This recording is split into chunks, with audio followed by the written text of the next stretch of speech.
past summer when I was in my studio painting and doing all kinds of stuff, getting ready for the coming year, it was towards the end of the summer. I was really working hard.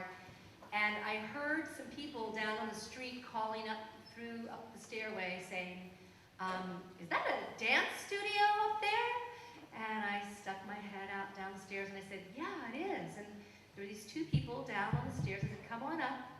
And they did.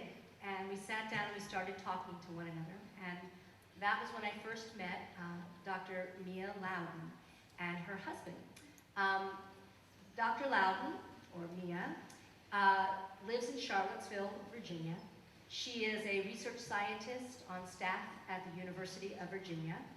And her husband is a professor here at Washington and Lee. She they have that long distance thing going where she comes here for the weekends and then goes back to Charlottesville for her work week. And as we sat and talked, I found out that she was not only a research scientist, but she was also an artist, a dance artist, and that she had danced all through college and all kinds of dance, studied all kinds of things. And I said, oh, you know, and I started to tell her, I said, I saw this thing on YouTube. It was called Dance Your PhD. And she smiled at me and she said, oh, I was in that. I said, are you kidding?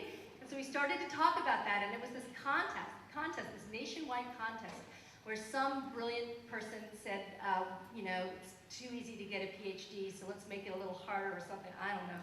And said, they had a contest and said, if you can take your thesis that you are working on for your PhD, and you can make a dance out of it, and you will be in this contest, and we'll watch all these dances that are created, and we'll vote for the best one. And Mia did tell me, she said, I didn't win.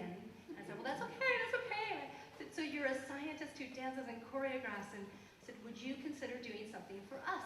And, you know, the CDCT, and I started to tell her about who we were. And so she got back to me a few weeks later, and she said, yes, she said, my current research is in diet and cardiovascular health. She said, I think I would like to do a dance that would illustrate my research about that. And I said, fantastic.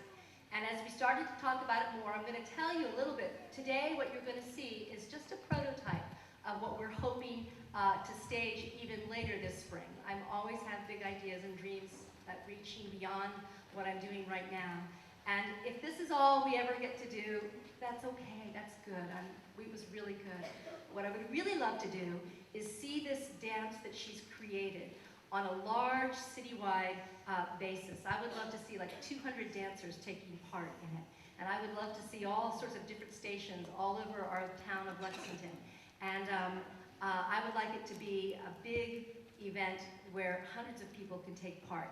So that's kind of my dream, my idea that I would like to see, and hopefully we'll be able to maybe even work on other ideas and other pieces in the future. But for today, I'm going to give the microphone. She's going to go ahead and start right off the bat.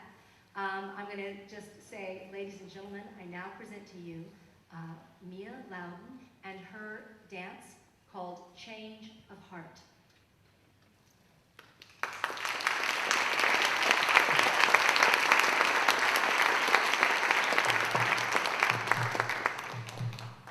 This is the story of a heart. It is one of those choose-your-own-adventure stories, and I will share with you two endings. Howard the heart is the hardest working muscle in his body. Every day and night, he pumps blood to carry oxygen and nutrients head to toe.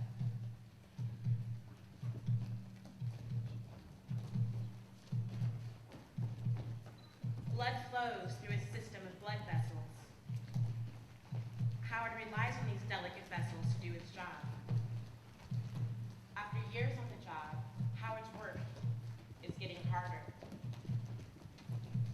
Blood vessels have become stiff and narrow. Instead of flowing freely, blood sticks to the vessels. One day, blood flow stops. Howard is having a heart attack. Doctors work quickly, doing bypass surgery to create a new path for blood flow.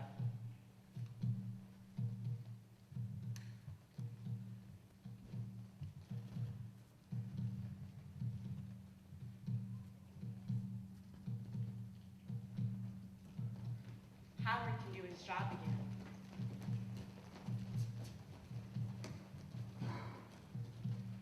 But it is hard,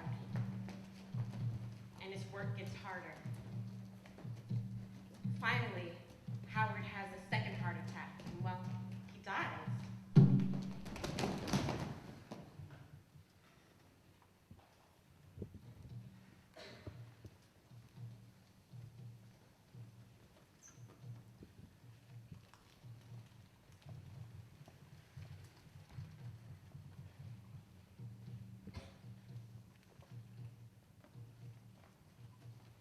But the story doesn't have to end this way. Let's see a second ending. The damage to Howard started with food. Processed oils, white flour, too many meats and dairy make blood vessels narrow, stiff, and sticky.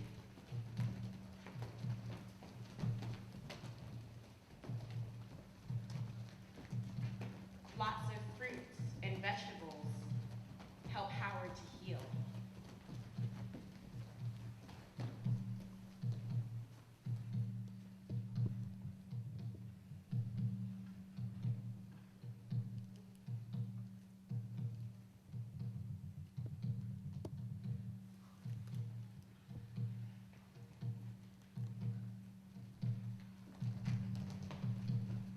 A plant-centered whole foods diet allows narrow blood vessels to open up again.